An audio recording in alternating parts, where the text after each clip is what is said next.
why do you cut the fabric apart just to sew it back together? I made a video a couple weeks ago about fabric and how I get my fabric and how I cut my fabric in half or in the panels that I need, and then I wash my fabric and then I sew the fabric back together, and then I lay it out on the floor, and then I put my quilt top on top, and then I roll up the edges to make the binding, you know, the border around my quilt.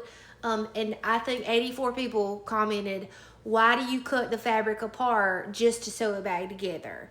And the reason is because most fabric, when you go to the fabric store, it's 45 inches wide. And they do have wider material, but I always use this standard 45-inch wide because of the colors. They just have like a rainbow of different colors.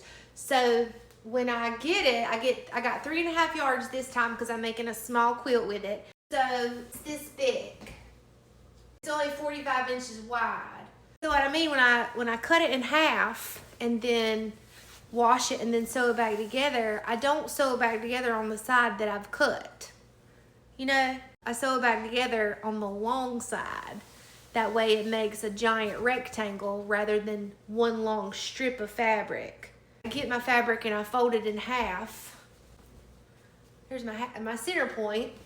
And then I just snip it with my scissors, and then you can just rip it, and it rips in a straight line.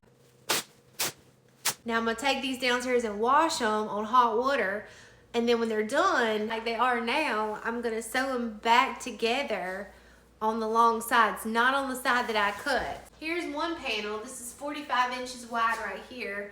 Here's the other panel. This is the 45-inch side, and I'm gonna sew this one and this one back together on the long side, the side that I didn't cut. I'm pretty sure this is called the selvage, but I don't want to be wrong and then y'all fuss at me. So you can see it's like the finished end of the fabric. So we're gonna sew these two panels together down that line. All right, now we're gonna take this over to the ironing board and press this seam.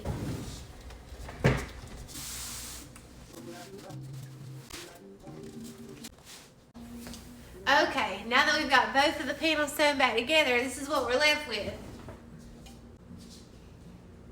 Now I fold this in half once and then in half again to find my center point.